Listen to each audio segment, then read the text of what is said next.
Thank you for listening to Remake Rewind, the podcast where we decided remakes or reboots should have happened. I'm Mike, as always. With me, I've got my bud Alex. How you doing, Alex? Hey, I'm doing okay. Glad to hear it. Glad to hear it. I don't have anything else to say. That's it. Yeah, no, it's fair. It's fair. It's been 7 months of pandemic. There's only so much that to say is going on. It's fine. I'm still partying over here, man. Woo! Digging this pandemic. Woo!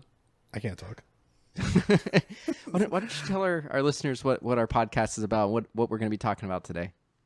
Well, this is a podcast where we watch movies that have been remade and the originals, and then we compare them and decide whether or not they should have been remade.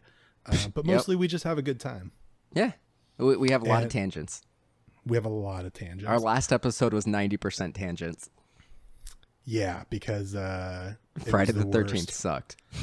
I was thinking about Fast and Furious. Yeah, Friday the 13th had a lot of tangents. The Fast and the Furious bonus episode, we were on track the whole time. We just talked a lot about the movie and the characters and the bi-curiousness.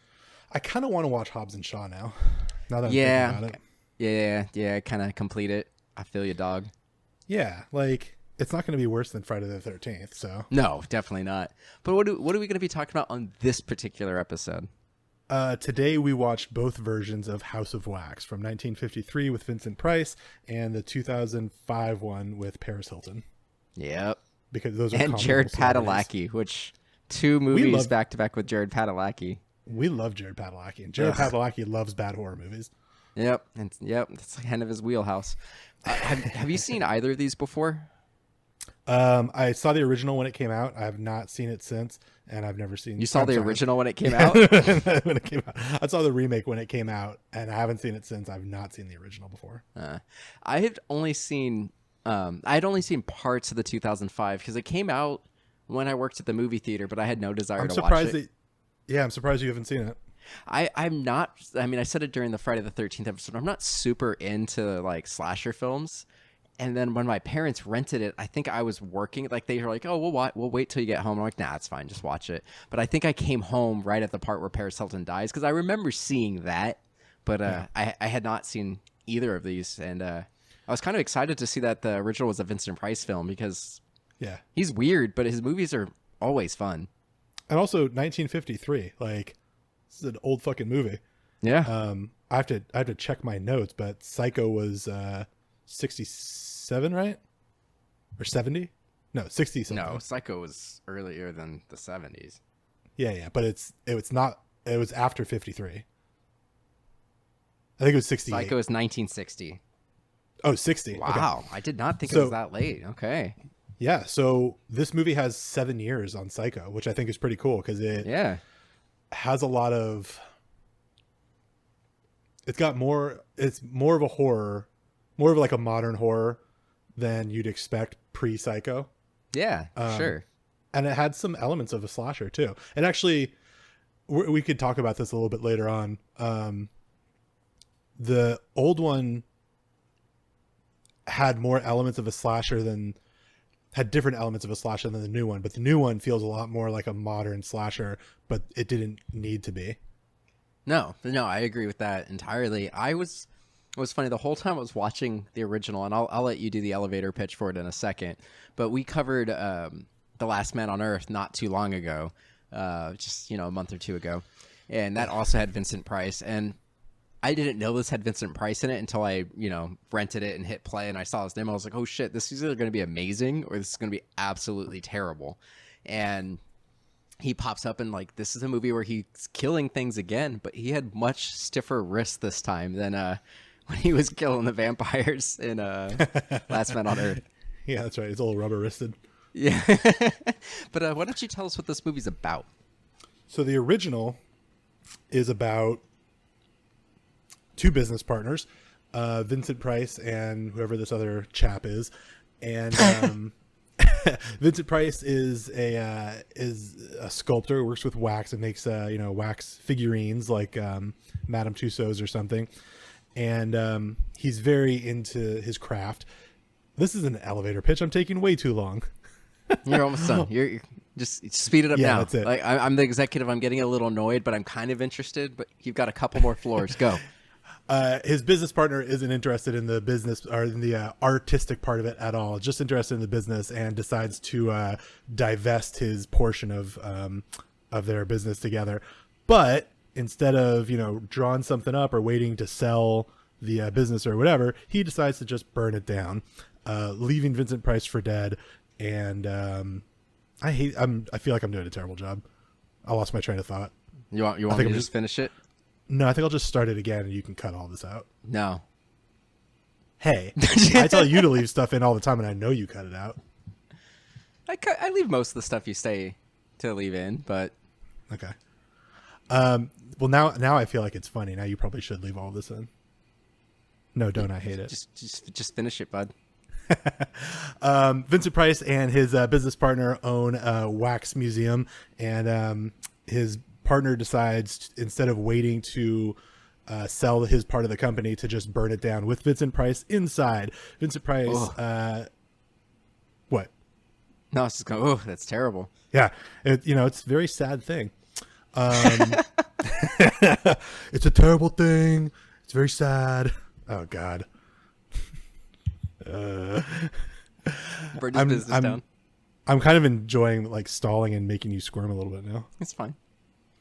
So Vincent Price survives and decides to kill his business partner and his girlfriend, and start using real human bodies as the templates for his wax figurines for his rebooted House of Wax. And the lady friend of one of the girls that he kills gets wind of his treachery and seeks the help of the pigs to expose him. Yeah, that's pretty much it. I was impressed with this movie. Like, so we watched the recolorized version. So this was apparently filmed in black and white and in color, and it was also the first major studio release in 3D. So they released it in 3D in the 50s, and then they re-released it in color in the 70s. That makes the carnival barker thing make a little bit more sense. Yeah. So the carnival barker's pretty cool. There's a part in the middle of the movie where he opens his new revamped House of Wax, and there's a guy outside, like on Broadway in New York or whatever, trying to attract people off the street to come in and check out the House of Wax. And he's got multiple what do you call them, like ping pong, like paddle balls, like the paddles with like the little rubber ball attached to a string. Yeah, paddle ball, I guess. And he's like doing street tricks, like getting people's attention, like batting it around, like doing. They were really impressive tricks. I was really impressed. Yeah, getting it all close to like people's faces and stuff. And there's a couple moments where he does it towards the camera. There's one moment where he looks at the camera and he's talking to the audience, and he's like, "There's a guy with a thing of popcorn. Let me see how close I can get." Boom, boom, boom. And he does it like into the camera. And at that moment I was like, "Oh, this part doesn't age well." Yeah, I mean, they clearly did it's like something for the 3D. It's kind of charming and of its time, I guess. Like, we were doing that stuff. So when you look at like 2009 to 2013 was really kind of like the heyday of the 3D for our generation. And like Avatar looked great, but then like every other movie that was in 3D had to do something like that. Like even I think the most egregious was I saw Journey to the Center of the Earth, with that Brendan Fraser movie. And there's a part where like the kid with the logos in the same font as Fast and Furious, by the way. Oh shit. But they're doing a yo-yo, and they throw the yo-yo out of the screen several times through the movie. So it's still a 3D trope to just do something stupid like that. But I thought that was actually a pretty funny scene when they did that, kind of breaking the fourth wall. Literally. Yeah, I mean, it was interesting. It's interesting. Yeah, it definitely shifted the tone of the movie for a little bit, and like he got a lot of screen time. It was like 3 minutes of him carnival barking. And then we go into that's another thing this movie does. This movie like stays on a lot of scenes. Like it's not it's a short movie. It's only an hour and a half, and it's not efficient with its that's not even the right word. It's redundant. I think that's fair. Like the first I wrote it down. I think the first like 10 or 12 minutes of the movie is basically is Vincent Price and his business partner repeating, "Well, I really like making wax figures, and I'm very much an artist, and I don't want to sell the business. Well, I'm a businessman and I want to make profit, and we're not making profit, so I think we should." And then it just goes on and on like that for 10 minutes. like to your point, it does that. Like they each have their little, I'm going to say my piece 3 times. And then and they literally like say it too. It's like very on the nose.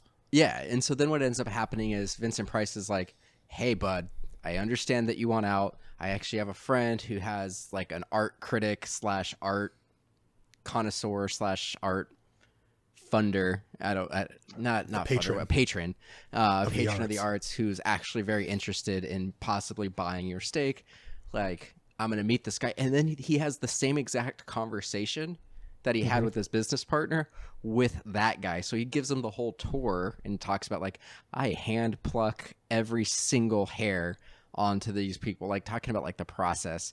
And he's like, but my business partner doesn't like at that point, he's like doing both parts of the story himself. Yeah. And you go through that whole thing again. So I'd say like, yeah, easily the first 20-25 minutes is hearing the problem with the business 6 times or so. And then the same thing with the fight that ensues. They have like Vincent Price and his business partner have a fight while the building is on fire. That his partner has set this fire, and the fight does the same thing where like they come to fisticuffs, and then one of them gets knocked down, and then the other one's about to leave, or the business partner's about to leave, and then Vincent Price like gets up and drags him back in, and they fight again. They just do it again. And it's like, what new information am I getting from this second fight? Yeah, and it's and super weird. And it's impressive fight scenes too, by the way. I don't mean to take anything away. Like I didn't expect that level of intensity from Vincent Price in the 50s, but it was well done. It's just like it was like there's a point where they like fall through a guardrail or banister between the 2 levels of the floor.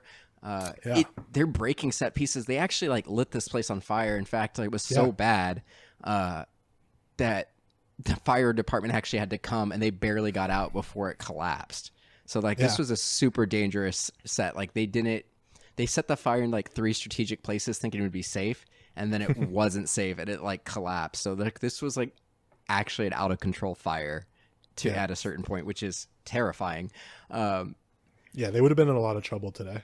The thing that kind of drove me crazy is like I think you're right that the fight scene was pretty impressive when you look at it as it's an artist and a wealthy banker type person. These aren't people that you would necessarily think are fighting. So it wasn't like super well choreographed fights like Jason Bourne stuff, but it was like these are pretty good fights for 50-year-old men who are just kind of scuffling in a building that's on fire. Like there's no real technique other than throwing punches and kind of shoving. Like it's not crazy, but Vincent Price gets his ass kicked like 3 times by this like banker style dude who's like conservatively 15 years older than him and conservatively like 30 pounds heavier than him, but like fat. Like he's overweight and older. Vincent Price should have been able to clock this guy, but he gets his ass kicked multiple times. And I'm like, okay, he's not a very good fighter. He's an artist. That's fine. But when he becomes the killer, and we'll get to the end of the movie, but at the end of the movie, there's a point where he's running away from the cops, and he like single-handedly is like fighting like 6 cops who seem like they're in fairly good shape. Like he becomes a significantly better fighter. And this is after he's like, and this is after he's like survived this fire, which he pretends to be in a wheelchair, but the moment where he stands up, by the way, is pretty cool. I dug that. Like we knew that who he was and everything, but still a nice reveal. But he's not stronger than before he was in the fire, for sure. Yeah, it's not like Dark Man. Sick reference. This was very reminiscent of Dark Man, in my opinion, though. Like the costume, the guy being scarred, going out for revenge. Now he's the bad guy. It would be like this movie's almost as if like Dark Man was the bad guy. Yeah. I liked this character, man. There's some pathos there that he felt, wronged and was driven to succeed at any cost. The only thing that I didn't buy, like I buy that he went crazy after surviving a fire and being extremely disfigured. Like his hands are all fucked up, his face is all fucked up. Like he's horrific. Like his burned makeup is excellent. It's incredible. Like that's way better than I would expect to see in the 50s in terms of like prosthetics. But when he's going around killing people, he is himself. He's like incredibly scarred and disfigured. But about halfway through the movie, he like comes back to life. Like he presents himself as himself and just is like, yep, I survived the fire. I don't know how, but I just woke up one day and whatever. Fuck, I forgot where I was going. He looks good when he like in his what ends up being a wax mask. Yeah, I thought that was a pretty cool, and like when they pulled it off at the end. Yeah, that was good. really cool. Very cool. Yeah, I think there was a lot of really good things, and I think this was a huge like Warner Brothers movie, like, or Universal. So this was a much bigger budget than a lot of his other movies, like The Last Man on Earth, which was shot in Italy on like a shoestring budget. So what was the budget for this? Do you know? I have no idea, but they fucking milked every penny of it, and it looked incredible for 1953. Yeah. I was really impressed with this movie from beginning to end. The only thing that drove me crazy was there's no way this guy wasn't a suspect as soon as he opened his museum in the deaths of I was everyone. thinking about that a lot. Like he must have been declared dead. Yeah. You know? But also, you know, it's 1953. Like, I don't know what the laws surrounding this stuff at that time was. I'm sure it was easier to get a bank loan, especially if you're an older white man. Yeah. Well, so that was another question I had, by the way. Like, his second operation seems like it was pretty expensive. Like, he had rented a building and had a whole, you know, Batman 89-esque Joker layer. Yeah. You know what I'm talking about? That looks like Access Chemicals, but it's just in the basement of his had like a place. giant, like he had a tub. And he's complaining about not having money, and I know he didn't get the insurance payout. So I'm like, how did you fund this operation? And he's paying two people. It makes no sense because he has like a layer underneath the museum that's just has a giant vat of boiling wax that seems to be boiling 24/7. And all these pipes and Bunsen burners and shit. Levers that pulling it all through. He had two henchmen, a young Charles Bronson. Hell yeah. Who, like, I've never seen Charles Bronson without the facial hair. That man has a fucking face. Yeah, dude, he's grizzled. Like he doesn't have facial hair in Magnificent Seven either.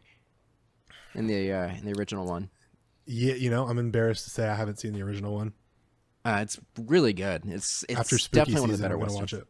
It's really good, but I mean, I know it's like a weird blind spot I have. Yeah. I had seen it several times with my dad, but didn't appreciate it until I was an adult, and I watched it actually for this podcast like 2 years ago, and I was like, holy shit, this is a really fucking good movie. That's not true, actually. Of course I've seen Charles Bronson without facial hair, like Death Wish and shit. He usually has a mustache, and I feel like when he has I've a mustache seen him, in Death Wish.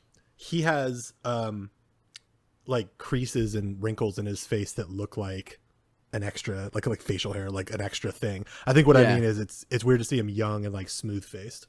Yeah, for sure. And he has no lines in this movie because he's a deaf mute, but I think he did a good job. But no, he was great. To our point, like we were talking about how there's no way that this guy wasn't a suspect. So like you said, he was declared dead because we talk about we hear the banker guy named Matthew realize that, or he's like dating this woman who's like far younger and far too attractive for him, who's clearly in it for the money. And he mentions that she like says it too. Yeah, she explicitly says it about another boyfriend later on, but he's like saying, I almost didn't get this money because they never actually found a body, but eventually the legal system declared him dead and I got the money. So you're right. So that's hurdle one. He just comes back and there's nothing, but you have his business partner dead, his business partner's girlfriend dead, the detective who was like investigating him dead. Like, who was investigating the fire, like all these people dead.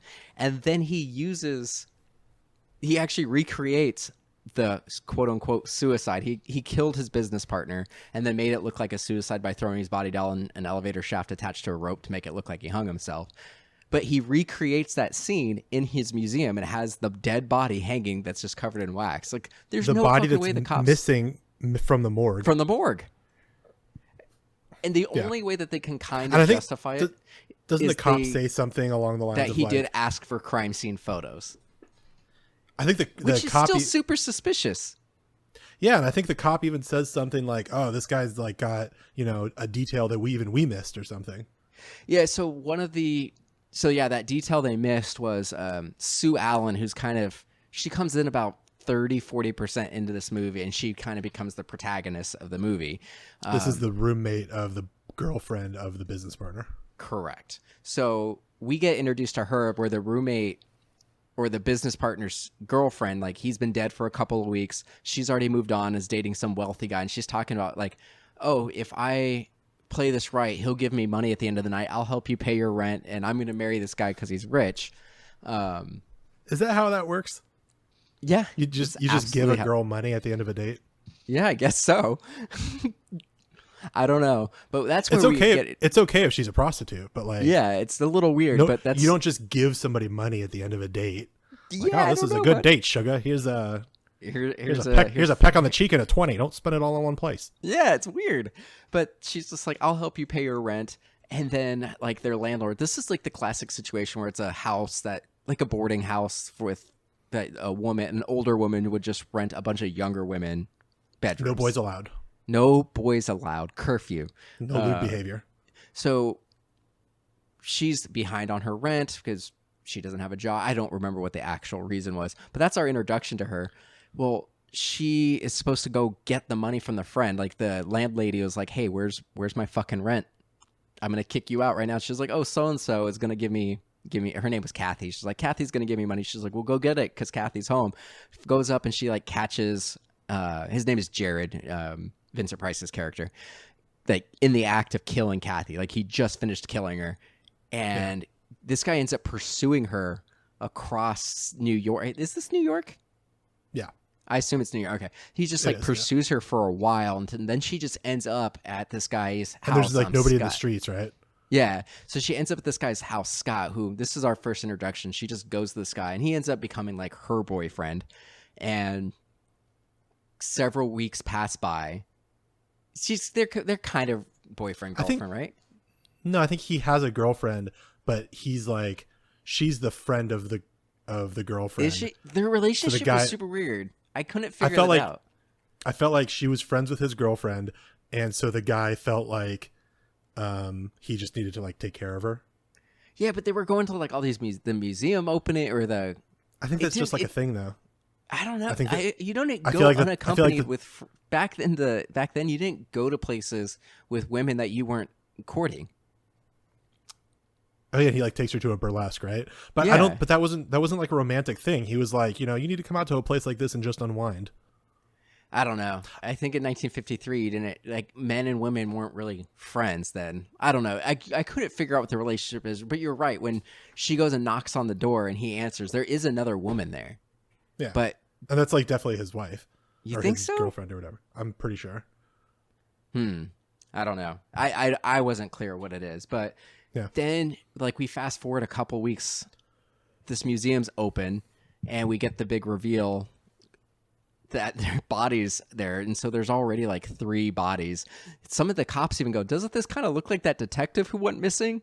They're like, oh, he has facial hair. And it's like, really? And then Sue Allen sees Joan of Arc, and it's clearly her friend Kathy. And she's like, that looks exactly like Kathy. And Vincent Price is like, oh yeah, I saw her picture in the newspaper, so I based the Joan of Arc on her. And that's when she noticed, like, wait, she only has an earring in one ear, like her ear piercing in one ear.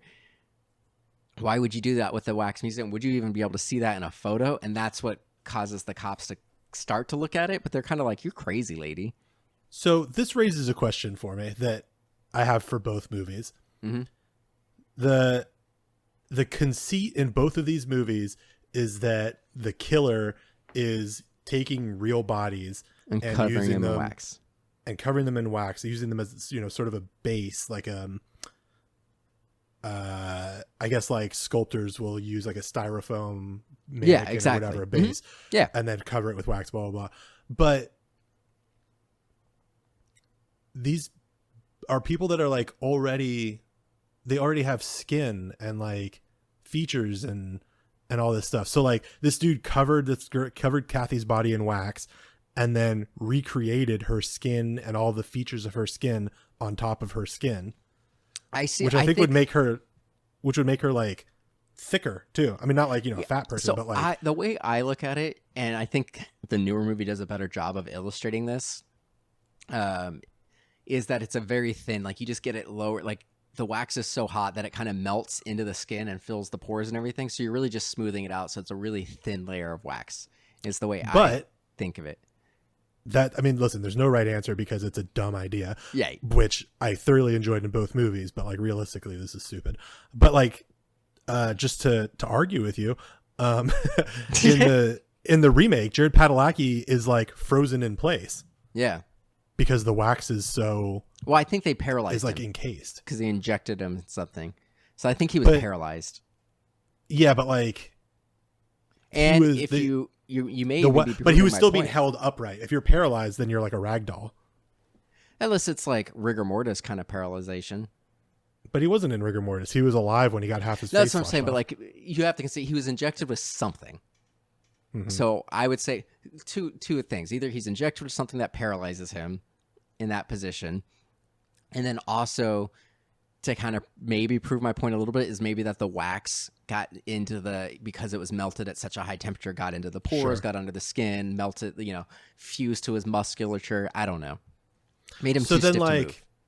okay, so then, like, if that's the case, do you think is he still painting these human wax figures, or So he is still. I would say majority of these figures were real or were actual wax figures, but only the important ones were human. Because but I'm saying when he in either one of these movies, when Vincent or Jared, by the way, his name's Vincent. That's a nice little reference. Yeah. In the new one, when they make a wax figure, are they painting over the human that's been waxified?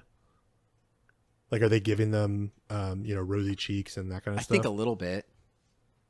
Yeah, so maybe like some of their features kind of show through. Yeah, I think so. Right. But I want more explanation. That's what I need in my horror movies. I need everything. so to essentially, what ends up happening, like I said, is she recognizes her friend. She doesn't buy the story that this is just reference photos, but the cops kind of like brush her off like it isn't a thing. Vincent Price decides to befriend her friend, boyfriend, whatever the hell he is, Scott, and hire him as like a protege and to do the sculpting because his hands are all fucked up and he can't do it. So the only reason the cops care is they just happen to see one of the henchmen had a criminal record, and it turns out like his record was just being a drunk and a thief. Like, and they also get him to rat out Vincent Price for this like murderous conspiracy just by dangling an alcoholic drink in front of an alcoholic drink for like 10 minutes. Yeah. And then the dude breaks. Yeah, he breaks immediately as a drunk. So then the cops are like, oh, yeah, they go, this is definitely an issue. They, independent of each other, the cops are on their way to the wax museum. Sue was supposed to meet Scott, and Scott mentions that Sue's coming, and Vincent Price is kind of obsessed with her. He thinks she would be perfect for the Marie Antoinette, to the point where he even like made a copy of her head just to be like, we see how perfect you would be as Marie Antoinette. So he sends Scott out to run an errand so that way he can have Sue by himself, which once again, like, what was his real plan there? He knew the guy was gonna be coming back. Could he really kill this woman, cover her in wax that quickly before this guy was going down the street just to get some flowers? So Yeah. This is where like that kind of thing breaks down. So one of my notes that I thought was pretty funny was when Sue shows up, you have Charles Bronson is like hiding in a row of heads. I like that part. And he goes, and then they overpower. That's why he her. got the job, dude. Yeah, Because he had such like a strong creepy. looking, He looks like a sculpted prominent clay features. state. Yeah. So they quickly subdue her. Well, then Scott comes back, and he's scuffling with Charles Bronson. And my note was, I'm sorry, young Charles Bronson is ripped as fuck. There's no way this guy takes him on. And he was going toe to toe with him for a little bit, and then Charles Bronson just turns it on and just fucks this guy up. And he was going to like kill him in the guillotine because there's a guillotine, I think a functional guillotine in the wax museum that they use to cut off the head over and over again. It isn't functional because it seems to just fire off at random times. Yeah, it's not a good guillotine, but a guillotine really is just a wood sheath with a blade that drops through it. So it's like he didn't do a good job locking the rope You have into to place. activate the mechanism. This one just like falls, when the clock strikes. I just don't think 2 minutes after. the deaf mute guy did a good job at tying it down so it wouldn't fall. But like right as it's gonna kill the guy, the 6 cops show up. They they quickly subdue Charles Bronson. They go downstairs, and Vincent Price, who struggled to fight one overweight man at the beginning of the movie, like handles 6 cops pretty easily until one just kind of shoves him, and he falls into the bath of wax. If you have some time and you know that you're going to organize a criminal enterprise that relies upon you subduing and murdering people, I think you probably put in a little bit of work at the gym. This was supposed to be a matter of months. Maga. I mean, you know, a matter of months, you can learn a couple spin kicks or something. I guess. That's the least of my concerns, honestly. One of the things, just to kind of talk about how they had those weird kind of 3D moments, like the paddle ball and the carnival barker you talked about. There's one that I thought was a little egregious where they're trying to bust into like the basement area where Vincent Price's lair is. And instead of like ramming the door down, they take like a fire poker or a spear from one of the wax figures, and they puncture the door so the camera's on the other side of the door, and you see like the spear come through, and it's like, that is not what you would have done to bust out this door. You wouldn't be poking holes in a door when you're trying to get down there and save 2 people. Yeah, and like it's made to look like a big heavy like castle door or something. Yeah, like it's made from like 2-inch thick wood, and he just pokes it like it's made out of plywood, which it is. Yeah. With these, it's like clearly spears. A set decoration. Yeah, and then the only thing that I thought was like, it kind of ends on like a really stupid joke where they're in like the police station and they're like, oh, haha, we got everything figured out, and like they're super cool about it. They're not like having PTSD at all. They're like joking about it, and literally like the cop gives her the like spare head that looks like her, like, hey, just in case you ever need a spare. So weird. They're like joking about it. Dude, this is fucked up. It's not a laughing matter. My note about that part is that the fucking squares won. Like, the guy was murdering people, and that's bad. But it's so weird to have the end of the movie be like the 2 cops, one of whom, by the way, the police lieutenant looks exactly like Richard Nixon, like a young Nixon. Yeah, he did. And then like just like this square, like vanilla ass dude, and his girlfriend that's like, just super skittish. Yeah. Win the whole thing. It's a weird group to end on. Yeah, I agree. And like, I don't know what exactly my problem is with it. It just felt it's I think you're not satisfying. You were right at the beginning of the movie where it's just like there's certain things that are repeated. There's certain scenes that are just a little too long.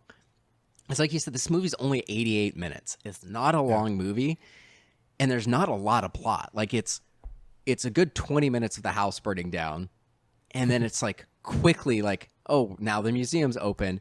And then it's just like really long scenes. Like this could have been an episode of like The Twilight Zone, like an hour TV show easily.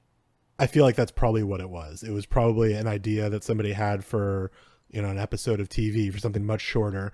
And then they were like, well, Vincent Price is involved and we can make it a movie and get a $5 million budget or whatever it was. Can you expand it to 88 minutes? And they're like, yeah, I mean, if I have them talk about being business partners 3 times in a row, I think I can. I know we got to move on soon. I feel like we'd be remiss if we didn't talk a little bit about the sexism in the movie, and not that the movie's not condoning it. The movie's not condoning it, to be clear. Like the movie's commenting on it, which is cool, but it's real on the nose and real prominent. It's particularly this girl Kathy when she's having her first conversation with Sue and basically talking about being a gold digger. Yeah. And yeah, it's just it was a rough conversation, but also probably very. Yeah. What was that? I was gonna say I think it's probably true of the young women at the time, but it leaves out a lot of like context why they might feel like that has to be their option or something. Specifically, Kathy is set up to be every kind of these slasher movies. There's always at least two girls. There's one that is promiscuous or whatever and kind of had it coming. Like even Psycho is kind of like that. Big air quotes on kind of had it coming. Yeah, kind of had it coming. And then you had like the virtuous girl. And so in this, like Kathy set up like the final girl. Yeah, the first interaction with her is she's kind of just like there with Matthew, the business partner. But then as soon as he mentions he has $25,000, she's like, oh, we should go to Niagara Falls and get married as soon as she finds out he has money. And then when we get to the next scene, like literally after he's killed, the next scene is our introduction to Sue. And she's like, oh yeah, ha, ha, ha, he'd rather kill himself than marry me, ha, ha. Like she's so like she didn't care about this guy at all. And then like throughout the entire movie, the police, Scott, Vincent Price, they're always like, oh, these women, they overreact to everything. There's a line in the movie where a woman has committed suicide or looks like she's committed suicide. I can't remember who it was. And the guy goes, just like a woman. Yeah. Always has to get the last word. Then you also had like the women who were at the opening of the wax museum, and like they keep passing out, and like people are like, oh, women have such like simple constitutions. Like it's 1953, but I think you're right that we would have been remiss not to talk about the blatant sexism in this of 1953. But I don't have a cogent argument for this, but I feel like the movie knows what it's doing. I don't think that that's just casual sexism that the movie's taking part in. I think they're doing it to comment on. I hope so. I mean, again, I don't have an argument for it right now. I felt like bringing it up during the movie. I remember feeling like, oh, they're like, they're kind of commenting on the sexism of the time. I hope so. But just looking at some of the other Vincent Price movies that I've seen, including The Fly, the original The Fly, and the other one, The Last Man on Earth, a lot of his movies have some very problematic things with women. Like The Fly literally has a son and a father and his like son talking about like how the mom doesn't really understand things. And you had the Last Man on Earth when he like literally chases that woman and like doesn't understand why she's bad, and he like grabs her and shakes her. Yeah.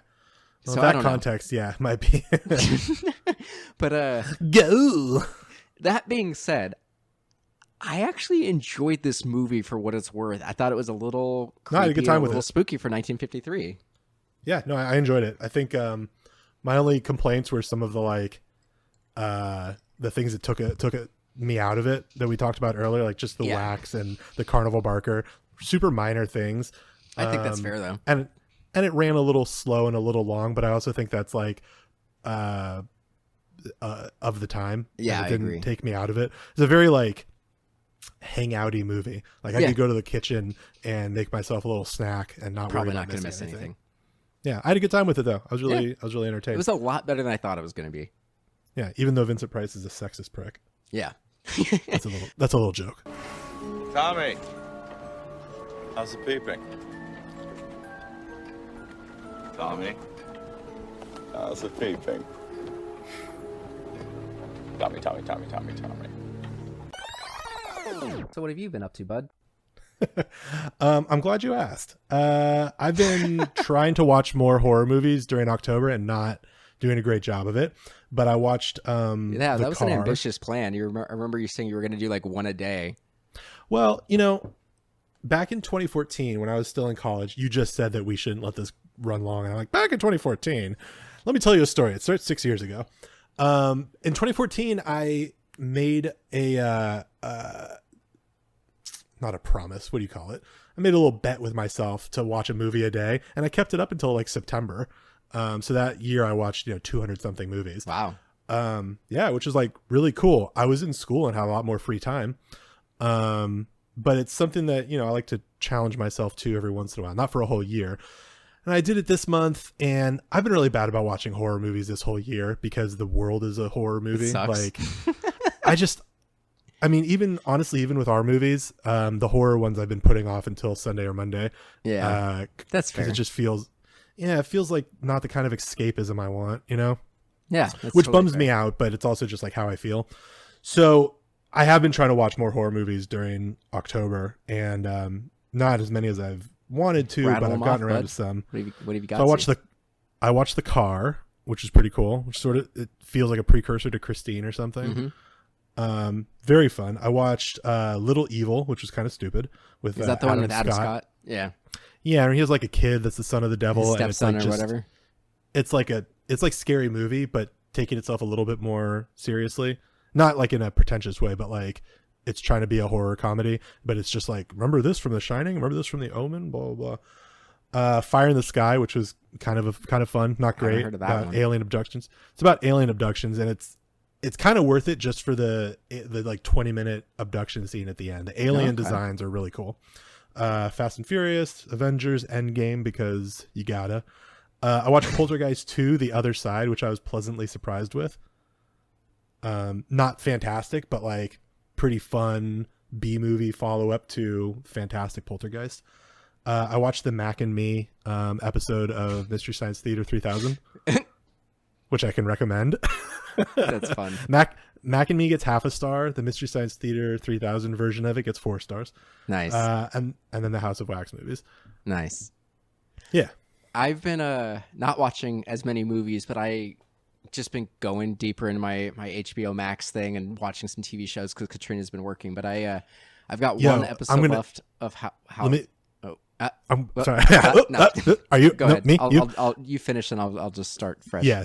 No, you just said HBO Max and it reminded me I've been watching the Harley Quinn show, which is fucking awesome. No, Harley Quinn's great. That was on my What Have I Been Up To on our last episode. I watched that all That's in probably a why I week. started watching it. Yeah, I watched great, all 2 seasons in a week. I didn't realize that it was like an adult show. I thought it was a kid's show. No, that's what I was telling you. Like, you got to watch 2 or 3 because it really takes you a little bit to get into that universe because there's like consequences. Oh no, like, I was on board after the first, like I was on there in the first episode. Nice. But I didn't realize that it's more like Rick and Morty than Teen Titans. That's what I thought it was gonna be absolutely, like. absolutely. I watched a Teen Titans movie, by the way. Oh, Teen Titans Go. Yeah. So yeah, I've been watching. I started Raised by Wolves. I got 1 episode left. I'm probably gonna watch that later tonight. Cool.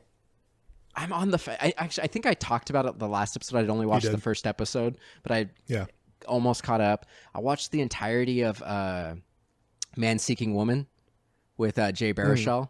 I started that when it first came out. Like I watched the first 3 episodes and then I moved and didn't have cable, but I was pleasantly surprised. Like every time I'd start to watch it and go, oh, this is problematic. Like the episode at the end would like flip and you would realize like all the problematic shit, like the characters realized they were being like assholes and they get just better. like Vincent Price. I guess. What else did I? And I started Schitt's Creek again. This will be my 3rd attempt at watching Schitt's Creek. So I'm like 4 episodes in. I'm so liking good. it more this time. I'm still not sold on people saying it's the greatest comedy on TV right now. Not at that, but I'm only 4 episodes in. I don't think it's fair to put that expectation on it. Yeah. I think it's fantastic, and I think it's like one of my favorite TV shows ever. And I was really like, it took me by surprise. And I think it's, in the top 50 shows ever on TV easily. Wow. We've been watching, that's a big number, but it's fantastic. But I think it's rough to call it the funniest show. We did Beetlejuice for Ruin My Childhood last week, so seeing Catherine O'Hara, I'm like, maybe I'll fucking give this another shot because she's so fucking good at it, incredible. But so that's pretty much everything. The only other thing would be like Katrina and I have been watching like Anthony Bourdain before bed because we like to do like a pseudo documentary like food show because it's a little bit more relaxing than like a drama or whatever. Oh, and The Boys, of course. And you picked a guy who killed himself, so that's a good, Yeah, I totally forgot about it until something else happened. Then I read about it too, so I'm like, oh shit, Anthony Bourdain. We actually were watching it, and then he was in like Beirut when like the terrorist attack happened in 2006. So that episode's all about that. We were gonna watch that one last night. We're like, we're not gonna watch that before bed. Nice light stuff right before bed. Have you? Let's come back to The Boys in 1 second. Have you watched Community? I've definitely asked you. Oh, I've watched Community all the way through 3 times. I'm on maybe my 6th viewing now. I got so back into good. it.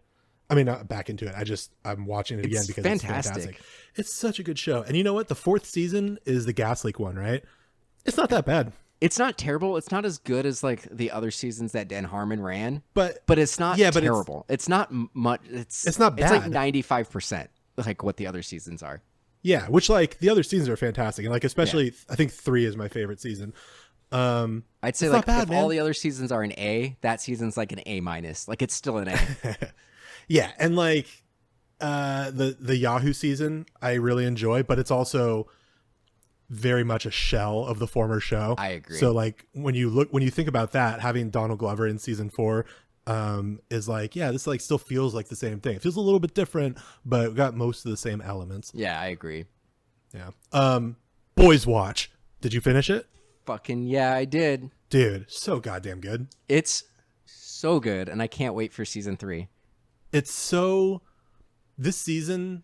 I think this season might be better than the first season. Like, it was so good at commenting on what was going on. And there's a community link in there too. Fat Neil was the white well, whatever. And he's not a white supremacist, right? He's like radical Stormfrontist. Yeah, I agree. But He's I thought it was a fantastic commentary. It was weird because so many other things that we've been watching that remind us of like the current political and pandemic climates where I'm like, oh, this sucks. It was a little rough. Like this didn't. I was just like, this is so good because it clearly took a stance about what's going on, and I really appreciated that. And I don't think I was just talking about how people watch Avengers. We'd watch Avengers Endgame or Star Wars, and how can you watch that and still be a fascist, still be alt-right, still be right leaning in this political, like, how do you not put those things together? But that Boys is like, we agree, hold my beer. Yeah. Like, I don't think it's possible to watch this show and not be anti alt-right. I agree. Like, I can't see if there's any like right leaning people watch this and not feel uncomfortable and called out. And it feels, they do such a good it almost feels like edutainment, where it feels like they do such a good job of laying out, Stormfront is the alt-right, and they do such a good job of laying out how she manipulates the media and pays people with Arby's gift cards to make memes for her and all this stuff. Everything she's doing to manipulate the culture to move the Overton window in her direction or whatever. And it feels like they're teaching a class on it. It's like, oh yeah, I see how Trump and all these other fucking people are doing this now. Yep. It's insane. Or I knew it, or it's just clear for other people. Yeah, it's insane. The commentary was just that's so pretentious. I didn't mean to sound pretentious. No, I don't think so. Like the commentary on America today, using superheroes as an allegory for like government and big business, was like fucking insane. It was spot on. Like I know a lot of people have complained that this season kind of meandered. Like it had so many subplots that didn't really line up, which I disagree with that. I was able to track where this was going the entire time. I thought it was really well done. I liked all the storylines, even with like the church, and I liked it all. I thought it was a fantastic season. I think they're also setting things up for future seasons, because I know they have 3, and I think they got 4 too, didn't they? They had season 3 greenlit before this even. Like they announced that Jensen Ackles from Supernatural was cast like before episode 1 even dropped to this season. So yeah, I think they know they have season 4 too. I can't. They're doing a spinoff show too already. Yeah. Oh yeah. I know somebody. I don't know her. I follow somebody on Twitter that is writing on that. I think it's Erica Rosby. Nice. Anyway, I mean, we'll move on, but I just want to say we're talking about the socio-political aspect of it, but just as far as character work, the shit that they drag Billy Butcher through in this season, and Homelander too, is so impressive, and like it worked so well on both those actors. Kiwis. Oh yeah, Anthony Starr is he's fantastic. A weird-looking guy, man. I've never seen him in anything other than this, and he's so good. I'm fascinated by the way he uses his upper lip. And he like, I don't mean this in a negative way at all. Like he has an interesting face, and he's so good at controlling his little twitches on his like, upper lip and his cheeks as Homelander. It's fucking terrifying. No, it's fantastic. Like he's easily the best performance of the show. Easily. Yeah. And they did such a good job at basically cucking him, right? Yeah. At the end of this season. And spoiler warning, I guess, if you haven't watched it yet. Skip ahead 20, 30 seconds. They did such a good job cucking him, and seeing him like jerking off on the top of the building at the end of the season was such a good cap, and it's such a good way of saying like, oh, he's gonna fucking lose it next season. I can't wait. I'm really excited, man. Yeah. All right, so let's get into the second one. I'll do the elevator pitch for this one. So, man, House of Wax. It's 2005. We need new horror remakes. Why not House of Wax? And what we're going to do... You're doing an actual elevator pitch. Yeah. Hell yeah. But what we're going to do is we're going to make it sexy. All the CW stars. We're bringing them in. We got Chad Michael Murray. We got Jared Padalecki. Paris fucking Hilton. And Alicia Cuthbert. I love Alicia Cuthbert. Yeah, she's pretty great. I'm sold. I'm the executive. Yeah. We're in. So now your normal run of the mill, go into like a ghost town, abandoned town, hick town, and you're getting, you've got these killers, and they actually turn their victims into wax. And dude, this house of wax literally is a house of wax. The entire town is made out of wax in this version. It is wax, like literally. Yeah. Yep. But I thought this movie was going to be fucking terrible, and I had a good time with it. This is one of these rare movies that gets better as it goes. I agree. Like, it started out kind of like lame and shitty, but like it did a really good job with building tension and the environment. I like that we just watched the Friday the 13th remake, because the first half of this movie feels like a stock teen slasher remake. It felt like the cold open of Friday the 13th. Like that 20-minute thing before. Yeah, it felt exactly like that. And then halfway through, it sort of becomes a different movie. It goes from being a slasher to being like a gory thriller. It's very like tense. And there's this like cat and mouse game throughout the whole what ends up being a fake city or town. And they really like leaned into, they sprinkled, I don't want to discount them. I don't want to discount them, but they they planted a lot of seeds in the first half of the movie, as far as like character development with the twins and all that stuff. And then you kind of don't feel it until the second half of the movie. And the second half of the movie starts paying off all of this stuff and really diving into these conjoined twins that became, murderers. And the one that you think is the bad one is actually the less bad one, and blah, blah, blah. Yeah. And like, there's a scene where he cuts through the door and then cuts through the wax figures of the conjoined twins. Cool. That was really fucking cool, man. Like, that's some heady... It's nothing, like, groundbreaking. It's just some cool, heady shit that you don't expect from a shitty teen slasher. There's a lot of little things, and this movie was panned. Like, this was nominated for, like, all the Razzies. All of it. And, like, the performances weren't necessarily good. Like, I'm not going to say the acting in this movie was good, but I'm also not expecting, You know who was really good in this movie? Who? The not disfigured brother. Bo? Yeah, they were played by the same actor. Right. But I'm saying that character, Vincent was like very quiet. Yeah, he was fantastic. But he was a good villain, man. So like this movie starts and it's like 1974, and you just see like a mold of wax being filled, and you just see you see one kid sitting at in a high chair. You don't see his face, and like the mom's talking about, "Oh, you're such a good kid eating your cereal. You're such a good kid, well behaved, yeah." And then the dad brings in this like kid who's like kicking and screaming, and he like scratches the parents, and he needs to be not only shackled to his high chair but also duct taped after he's shackled. And listen, duct tape is great for everything. You can make wallets out of it. But you see this kid's like really like shaking, and you see like his wrists are all fucked up and scarred and bleeding and everything. And then it like just kind of cuts to modern day, and like you said, it's very generic like teen drama. But what I appreciate about this, one of our biggest criticisms of Friday the 13th was that there were so many characters, but there was no character development whatsoever. We didn't care. We didn't know who anybody was. They didn't have any personalities. Like, they were all interchangeable. But in like a good 10-minute setup, we got a little bit about each character. We got, what's her name? Carly, who's Alicia Cuthbert. We find out she's got an internship in New York, and her boyfriend is like on the fence because they're from a small town, and he doesn't know if he wants to go.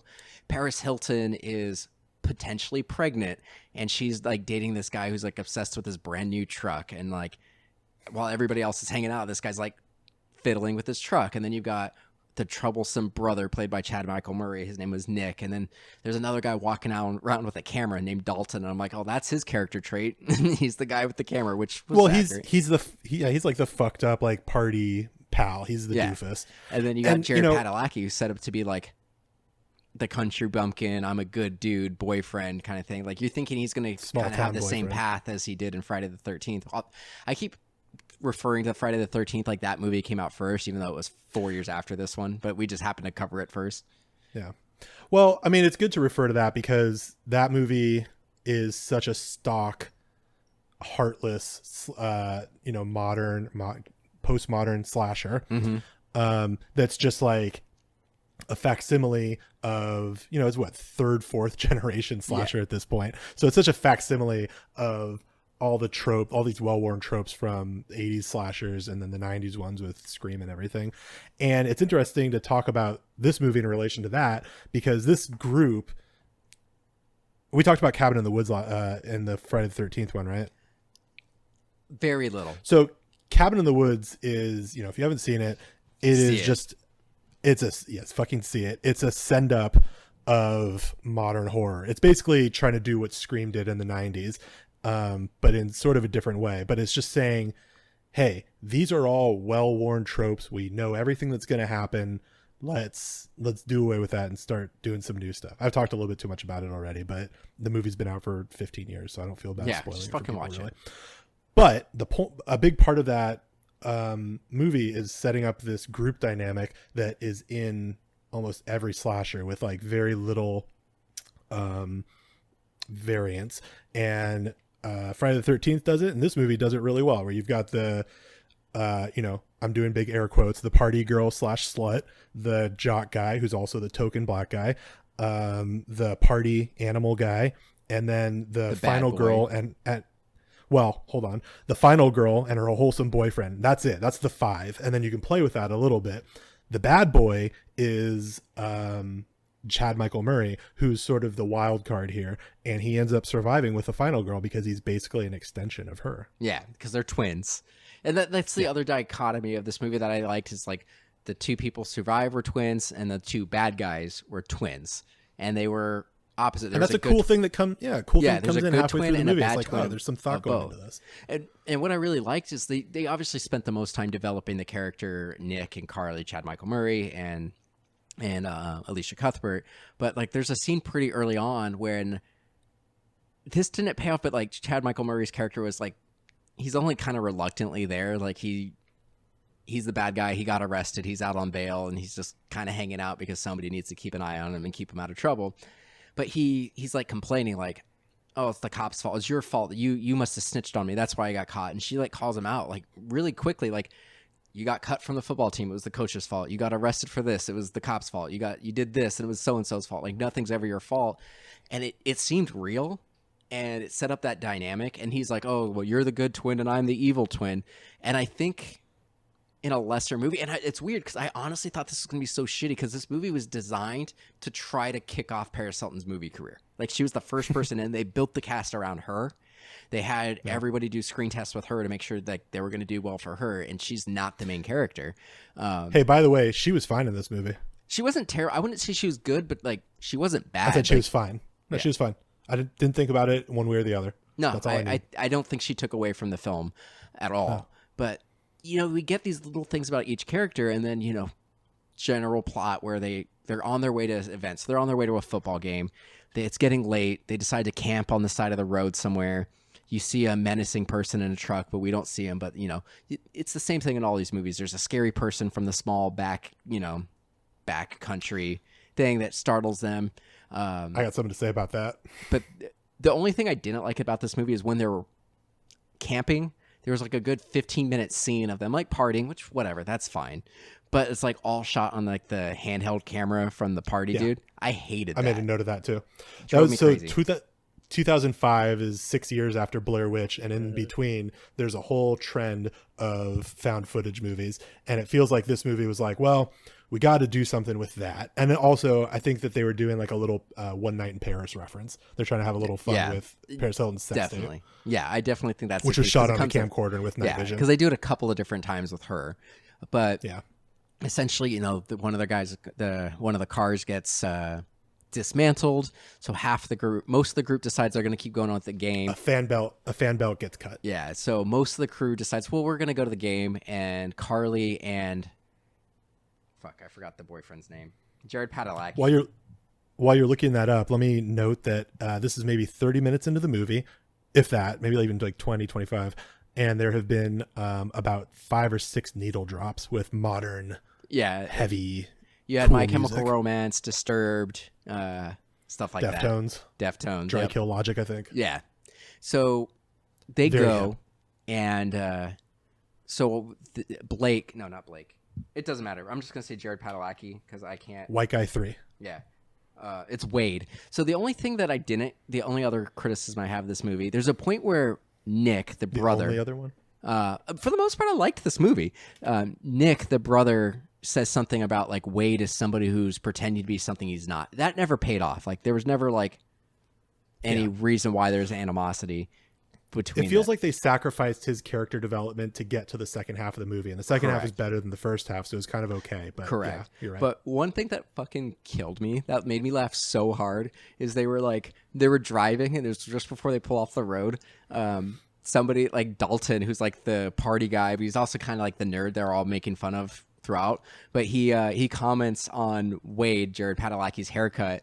And then, like, one of them goes, yeah, did someone give him a He-Man haircut? I laughed so fucking hard. Like, laughed really loud at that. But this is where, like, you get into, like, your slasher film. Half the crew goes elsewhere. Our two, who you would think would be the final girl, I mean, it is the final girl, and her boyfriend go into the small town with this, like, country bumpkin guy. I want to talk about that a little bit. Oh, yeah, talk about it. Go. So, I feel like this movie's a weird example of what I want to talk about, because I feel like it's sort of not even I don't want to say the best version. I feel like it's trying to subvert this trope that hillbillies are murderers in horror movies, which is, you know, it's like Texas Chainsaw Massacre or any of these remakes or facsimile movies from around this time. Hills Have Eyes also, where a bunch of city kids. Yeah, exactly. A bunch of city kids go into the mountains and they get killed by murderous rednecks who are also racist and stuff. And that's like such a well-worn trope. And this movie tries to subvert it, but it also sort of sits in it for a little bit, kind of has its cake and eats it too. Yeah. And I was watching this and I was like, oh man, like this is why Middle America, this is why a lot of Middle America hates Hollywood. People on the coasts. Yeah. Yeah. I mean, New Yorkers too. Like, this didn't, speaking as a Californian, this kind of shit didn't do us any favors. No. And, you know, I didn't pick up on it so much when I was a teenager watching this, but looking back on it, it feels real rough. And Cabin in the Woods comments on this as well. But you know, this movie does do a pretty good job of kind of subverting that kind of thing, even though the hillbillies do end up being murderers and stuff. But in the first half of the movie, the guy with the deer pit, which is also fantastic, by the way, this pit of roadkill that Elijah Cuthbert slides into, the hillbilly that's doing, I shouldn't have said hillbilly, the big air quotes hillbilly that is dragging all the roadkill over there, is sort of more endearing than our city friends. Like, they're kind of being dicks to him. And granted, like, he's a little off-putting, like he's got bad teeth and he's driving around in this he's like holding his car full of stuff. gore. Yeah, and he definitely like leers at Elijah Cuthbert, which is not super cool, but he's like being very nice besides that, and he's driving them around trying to help them to get their fan belt. He's being a gentleman besides that. Yeah. And they're just sort of being dicks. Well, it's funny, and this is one of the things I liked with Jared Padalecki's character. So they get to a point where they don't realize it, but they're just outside of town. They're like 100 yards outside of town, but the road's a little flooded, and they're like just around the bend. Yeah, and so they're like, "Fuck this, we're out." And the guy's like, "Dude, I just need to adjust my suspension. We can go across." And they're like, "No, fuck this." And the guy's like, "Fuck, dude, try to do something nice, and this is what you do for me." He genuinely looks hurt. Yeah, and he's right. Yeah, and so then Jared Padalecki and Alicia Cuthbert like hop across the rocks. They get around literally the other side of the water. And through the trees, they can see the town. And Jared Padalecki's like, fuck, now I feel like an asshole. Yeah. And I was like, that's great. So they go through the town. They can't find anybody. Felt anybody. very hostily, too. Yeah. They can't find anybody. They go to the gas station. No one's there. And they hear music from the church. They go into the church, and there's a funeral going on. And you see the priest just staring daggers. And we get to the twist later. There's nobody alive in the town except for the brothers. It's all wax figures. Anytime you see somebody walking around, anytime you see someone closing a window, it's like Kevin McAllister trying to keep the wet bandits out. Except it's the opposite. It's trying to lure people in. So they go in and they see a funeral, and then they go out, and he's like, fuck, now I feel like an asshole for the second time today. And then Bo comes out, and he's just like, dude, you're fucking with my like funeral. Like, what's going on? And they're like, oh, we need this. And it's a pretty good scene. Like, you kind of feel endearing towards Bo. Like, he's like, oh, he's feeling some loss, but he's got to go and help these people who got stranded. This is And why he's such a good villain, though. yeah, and then I don't remember exactly what it was. Oh, he happens to look over at Carly, and Jared Padalecki's like, "Oh, there's another member of your fan club. Dalton still has a crush on you. Roadkill Such guy an asshole. looks like you." And then that's what she says. She goes, "Oh, now you've been an asshole 3 times today because Yeah. and everything." So I really like that. And then they just do like all the things that you shouldn't do in a horror film. They go into the House of Wax, even though it's supposed to be closed, and This is another thing that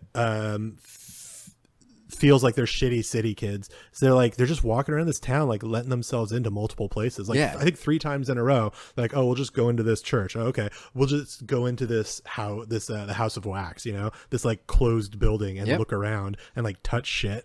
And then they do it again at Bo's auto body plays when he's only 15 minutes late. And he's at a funeral. They can't wait 15 minutes, and they just let themselves in. And he puts like $20 on the counter and takes the belt before Bo catches them. And he's like, "Oh, sorry." It's like, and I think Bo says it too. It's like, "Why, you just kind of letting yourself into wherever everything's unlocked." I think this is what he says. So Yeah. so they're like you said, they're just little asshole people, and so where we finally get like the twist, and this is a good like 40. I didn't actually write down when it started really turning into a horror film, but Bo It's the midpoint. Yeah, so Like Bo's halfway like, through. "Hey, let me help you," because like the fan belt's like an inch too big. He's like, I can help you make this work. Like, just wait, let me go get my tools. No, he says I have 15-inch. He needed 15, but he grabbed 16. Oh, He says I have 15-inch yeah, ones but at the he house. convinces them to come back to the house, and at this point, it's when it starts to become a horror film. So Jared Padalecki goes in the house. He has to use the restroom, and then we see Vincent. This is the first time we see Vincent, the Bo's brother, and he got long hair. He's got the wax mask. Really creepy. He like this movie. I mentioned Friday the 13th. I'm not into like gore really. I can watch a documentary. I can watch a surgery. I can work on a cadaver. It doesn't freak me out. But for whatever reason, gore in movies when it's like just gratuitous is awful to me. This like was that right up that line where it's like, this is escapism. This is supposed to be spooky and everything. Like so, like the first thing we really active violence we see is they use scissors and they cut his like Achilles tendon. And I was like, ooh, like, but it wasn't like, it didn't linger on it. And I thought it was like, this is really effective how they did that. Well, that's kind of what I was saying earlier. It doesn't feel like it's, under the umbrella of horror, but it doesn't feel like what its contemporaries at this time felt like, where it's borderline torture porn. This felt like a gory thriller. Yeah, I agree. And I felt like the way people died or were maimed or whatever felt fairly realistic. Felt like kind of gritty. It felt gritty. People were, It felt like limping with injuries and like bleeding and stuff. Well, and then it also didn't seem like, it wasn't like Friday the 13th, which I know Friday the 13th is supposed to be famous for like the crazy wild kills that aren't realistic and that are meant to be almost funny. Where this, like, it really just felt like the guys were trying to kill these people in the quickest, cleanest way possible, where they could, manipulate their bodies for wax. There's a moment where Elijah Cuthbert is like in the sewer underneath the gas station, and Chad Michael Murray, her twin brother, approaches Bo, and Bo and Chad Michael Murray are both standing right above Elijah Cuthbert, who's like who gets free and sticks her finger through a grate and is trying to like get her brother's attention.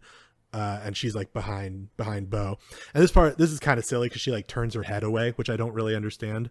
I mean, I know they did it so she wouldn't see what Bo was about to do, but that doesn't really make sense. Yeah. But it's a conceit. I'll take it. It's fine. Yeah, that's fine. But the part that's interesting to me is that Bo sort of bends down, pretending to tie his he like shoe. puts his foot in front of the grate so that he can't see it, and then he bends down to pretends to tie his shoe and like is talking over his shoulder at Chad Michael Murray, and gets out a little pair of wire cutters and clips her finger off, which is like sounds horrific and torture porny, but the way that they do it doesn't actually feel like No, that. it seemed like it feels justified, and it feels like something that this guy would actually do. Yeah, he and was it just actually trying to get her to not make herself noticeable. Yeah, and it weirdly doesn't feel gratuitous. No, I agree.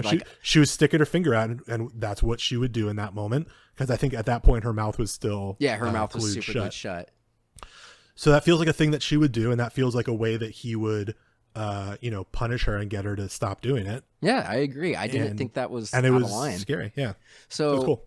at this point, traffic is really bad. So all the friends just decide there's no way we're going to make it to the football game. So they turn around and come back. And this part was a little weird. So they all pretty much get killed almost immediately. So there's like an explosion of violence in the middle of this movie right. that transforms it. There's like 10 minutes, 15 minutes where it's like a horror movie, and then it becomes a thriller for the rest of the movie. The brother, the friends get back, and the Dalton, the camera guy, party boy, and Nick, the brother, decide, well, we're going to go into town and look for them. Blake and Paige, Paris Hilton, decide they're going to stay back and have sex. And they're like, well, just in case they come back, whatever. It makes sense that somebody would stay there and some people will go. Sure. And I actually really liked this scene. The brother and Dalton are driving, and we find out that like the brother actually isn't as bad of a guy as we think. He actually like covered for Dalton. Like he was in jail because he stole a car, but it turns out Dalton actually stole it, and he's a good friend and like covered for him because he already had. And this is like another layer of this interesting twins thing that they're doing, where there's like a good twin and an evil twin, but the twin that you think is the evil one is actually the good one. And maybe the evil one in the city kid relationship is not such a bad guy. Right. So they come into town and separate. So like Dalton pretty much immediately goes into the House of Wax, and he sees Jared Padalecki at this point. Like he got his tendon clipped. We see a scene where like they're cleaning up his wounds and stitching him shut so that way he can be a really nice figure. And this part was like, I think was probably the grossest part, but also like still was kind of a cool scene. Like I get why they did it, but Dalton immediately recognizes like, dude, that's fucking Jared Padalecki. I'm gonna go save my friend. And so he like touches his face, and like he tries to he realizes there's wax. He tries to pull it, and he starts pulling his cheek off. And like you see the guy's eyes moving and everything. You're like, holy shit, this is insane. And he just keeps going. I'm like, why are you still keeps on going? Stop. Like, now, granted, you see that it's flesh. Now, to be fair, I am one of those people that if I have like a hangnail or like a blister and it peels, I keep going until it starts to bleed. So I guess I'm not the best judge. This guy is the dumbest member of the group, and he's panicked. Yeah. So he just keeps peeling his friend's face. I'm gonna let it slide. But yeah, it was like, what are you doing, you had man? Vincent show up right as he's doing that, and he like Dalton turns and sees Vincent, this big, scary, mask-wearing hillbilly guy. And so he ducks, and then, like, the knife comes down, and you just see him, like, fillet Jared Padalecki's eyes. And he's, like, paralyzed or whatever, except for his eyes. So you just see his eyes darting back and forth. I thought that was really effective. And even, like, the preparation scene, like, they wax Jared Padalecki's entire body, and then they go and cover it. Like, it was a creepy scene, and it could have easily gone to Hostel or like the remake of Texas Chainsaw Massacre, where it was like gruesome for the sake of being gruesome, but I don't think it was. Like it towed that line. Yeah, it was where the torture porn movies might be ghastly and uncomfortable, which is fine if you enjoy that, but this movie did not go quite that far. No. It was just like, it's creepy, but in kind of a still fun way. Watching this felt like what I was expecting with Friday the 13th. Like Friday the 13th, I've always been told is supposed to be kind of fun. Like it's creepy and spooky, but it's kind of fun with the kills. Like I found myself kind of shouting, like with some of these kills, but like in a good way, like, kind of laughing. Yeah, they're set pieces. Yeah, and they did a good job of doing them, executing them. They go through. I'm just gonna the rapid fire the rest of the kills. So Blake and Paige are about to have sex. We see Paris Hilton do a sexy little strip, and then she decides now is the time to talk about her possible pregnancy, and their music cuts out, and Blake's like, no, we can talk in a minute, let me go get the music, and he gets killed off screen. Like she's just like, where did he go? And then she goes out and there's a knife in his neck. Well, she goes to bed, and then she hears something, I think. Yeah, and so he goes out. Vincent comes into the thing. Yeah. So she goes out and she sees the knife in her boyfriend's neck. She runs through and she finds the abandoned sugar factory, and you just see dozens of cars, and you see, hundreds of suitcases and backpacks and dozens of cell phones and everything. So it's like clearly these guys have been doing this for a while. And she gets impaled by like a broken pipe and everything. So now he throws it as a javelin through her head. 2 windows in a car, and then hits I know her. We just said that like these kills are more realistic. Except for that one. Silly. But I think they did it knowing that people were going to see this to go see Paris Hilton get killed. Yeah, I mean, movie like this, you get one of those. Yeah. So at this point, we're now down to the final two. It's just the brother and the sister, and they're walking around the town, and she's like, oh, I remember seeing somebody close a curtain. So they go to that house, and then you just see it's like on a nomadic thing. This woman is on a timer, and they realize what's really going on. And then you mentioned the cat and mouse kind of thing. So they're walking around. They try to get the phones. They can't get any phones to work. So they go to a hunting store, and she's like, don't break the window. Like, the guy's going to know where we are. And at this point, they don't know that there's two people. They just know about Vincent or Bo. And at this point, we see there's a certain point when he walks away, like it lingers on his wrist for a little bit, but then you see the scars on his wrist and you realize he's the bad child and that the one in the mask is the good child. You said you haven't seen this, right? No, I hadn't. Now, so I've seen it, so I knew what the twist was, and I was like fun to relive it, but I knew it was going to happen. Was it obvious to you that there were another set of twins? That that Vincent was a thing? Yeah. I figured that. Well, you also saw throughout several times you saw the high chairs that said Vincent and Bo. So you knew. I mean, I guess they show Vincent at that point, but like you saw him. So there's a point where you think maybe he's putting on a mask and a wig, but I figured there was two brothers and everything, but you think you kind of think that Bo might be the good brother and he's trying to like rein in his bad brother, but then you see the scars on his wrist and you realize, oh no, he's the bad guy. He's the brains of this operation. Was that when you realized that? Yeah. When I saw the scars, I knew he was in on it, but I thought, to what level is he in on it? But then as soon as I saw the scars, I'm like, no, he's the fucked up one. So and he's like manipulating his brother. So they go to the hunting store, they break the window, and immediately Bo knows where they are, starts shooting at them. So then they go and hide in a movie theater, and there's just a bunch of bodies, and they lure Bo in there. This was a good scene. It was a great scene. It was really effective. Bo can't really see, so he's like counting. Tense. He's trying to like remember like how many people did I put in each row? And he's like counting each row, trying to figure it out. And then they shoot him once in the arm with a crossbow. In case it's not clear, by the way, I know this is like an audio format, so maybe it's not totally clear. This is an entire town that these two brothers have populated with wax figurines. Like hundreds of people. Hundreds of people that are dead people inside that are just tourists that they've pulled off the interstate. Yeah. So that's a pretty cool idea. It is. So they go through, they shoot him with a crossbow, they trap him, they trick him. Oh, go ahead. This is the point where they're at the theater and they see like a sign that says Town of Wax instead of just House of Wax. Yeah. And they're like, oh shit. Yeah. It's not an attraction in the town. The town is the attraction. Yeah. And the House of Wax is just the center of it. Yeah. So they run out of the theater after shooting him with a crossbow in the arm, and then they kind of wait. And as soon as the Bo comes out, shoots him in the chest with the crossbow. They should have confirmed the kill. They didn't. Whatever. But they're just. She takes the gun and just like she takes the gun away from him and is like, throws it all right, 5 feet away. I'll just put it over here so he's out of his hand. Hopefully he doesn't stand up. It's just a cat and mouse game throughout the city. They end up in these tunnels. They're trying to get out of the town, and it's dark. So the brother is like flicking switches. So then the guy realized, oh, they must be in the tunnel because that's where our circuit board is, and. Right. Then it becomes like the last 20 minutes of any slasher movie. They're running around. They're trying to get rid of both of them. But dude, the last 20 minutes, we're talking about set pieces. The last 20 minutes of this movie all takes place in the House of Wax, which is literally made out of wax. And they start a fire in the basement. So the entire house starts melting into the ground. And so they're like trying to fight these two killers as the entire house is crumbling around them.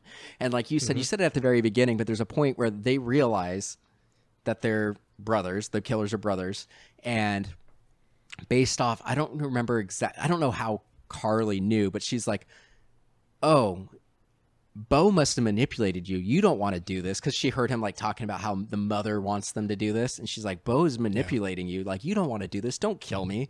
And then she goes and hides in a room and barricades it. And you mentioned like everything is made of wax. The doors, everything. So he like slices through the floors. Yeah, he slices through this door, and then she blocked the door with a crib that had conjoined twins. We find out that they were conjoined twins, and when they separated them, one of them got fucked up, and that's the one that's wearing the mask.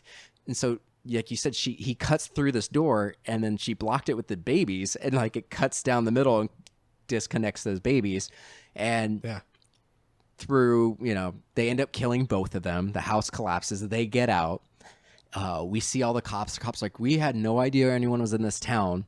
We just happened to see the smoke. And then we find out there was a third brother.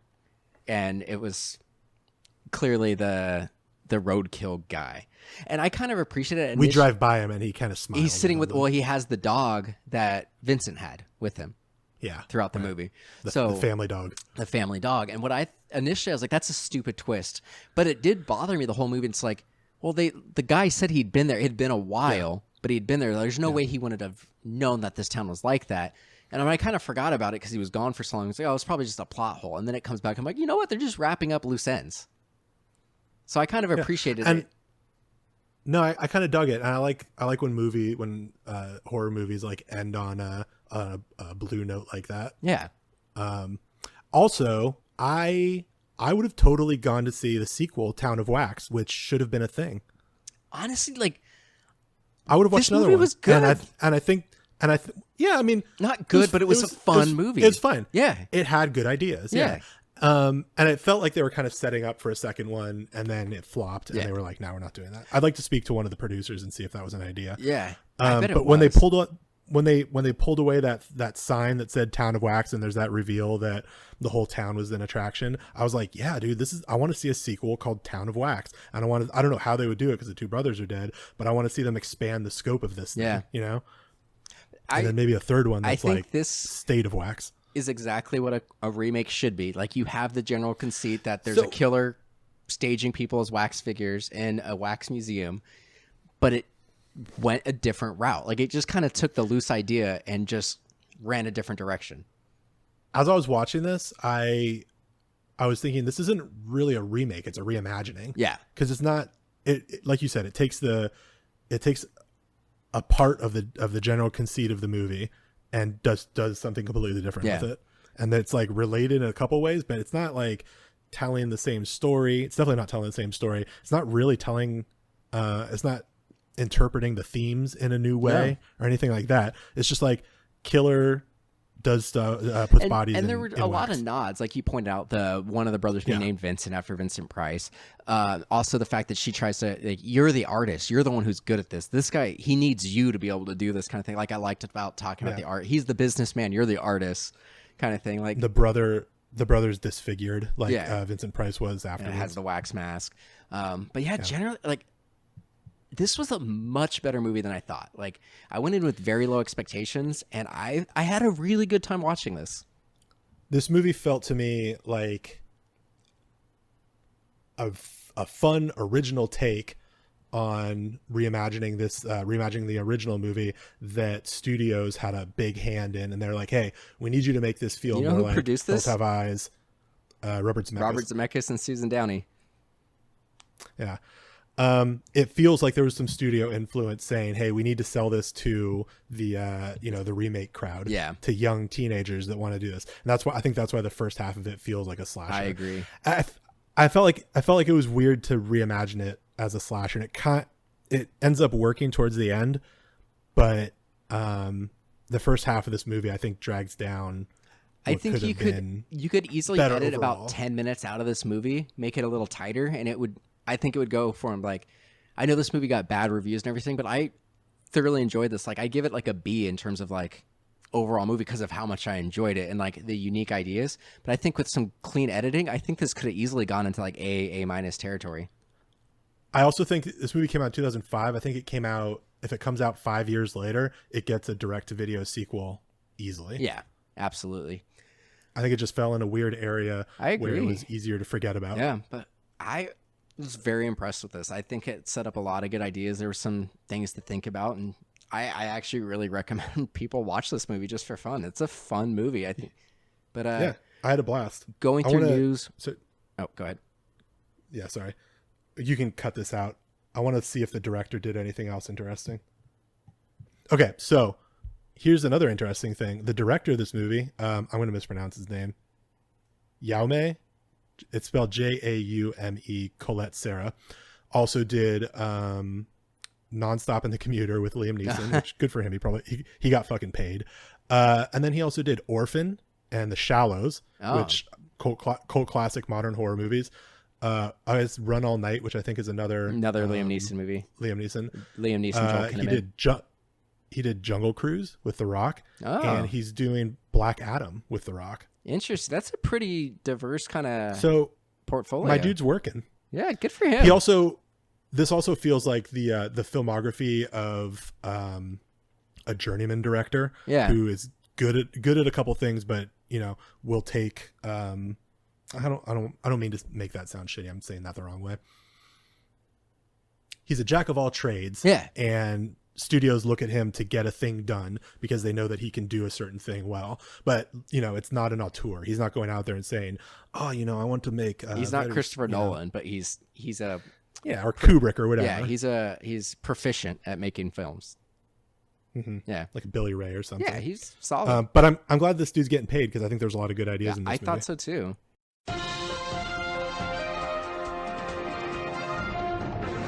We're going to talk about the news now. Movie news. So really quick, we're going to go through the news really fast. It's all just delays. Dune got pushed to October of next year. Batman's back. I finally watched that trailer. Oh, good, huh? I was underwhelmed. Yeah. See, it's fine. I'll be there to see it. It looks beautiful. Yeah. But Dune got pushed to October. Batman's filming again, but it also got pushed a year. So is Pattinson okay? Yeah, he's fine. He's back on set. Okay. There were set photos of him that came out today. We also saw a first look at Selena Kyle as well. But that's pretty much it. There's nothing else really going on in the news. Donald Trump got coronavirus. Thank God. Oh, it's not news. We knew it was going to happen. Yep. So that's it. Give us your plugs, bud. I'm on Instagram at Dyslexic, DYS Alex IC. I am still doing pre-orders for my Final Girl t-shirts. Woo! If you want to get in on that. I'm on Twitter at Palishi, just my last name. And if you want to follow along with the movies that I'm watching, I'm on Letterboxd at Palishi. Excellent. Yeah, he's got some great shirts, some great pins. Check them out. They're very good quality ones. Thanks, buddy. Yeah, no, they're really good. I've talked about them before. They're very soft. They're very, very soft. We're going to be doing laundry later tonight, and I guarantee the social distance, social club shirt that I have is going to be what I pull out of there tonight. So, hell yeah. I got a few more of those too. Super comfy. You guys can check out everything that's MDXpods related at MDXpods.com, Twitter, Instagram, and Facebook, all at MDXpods.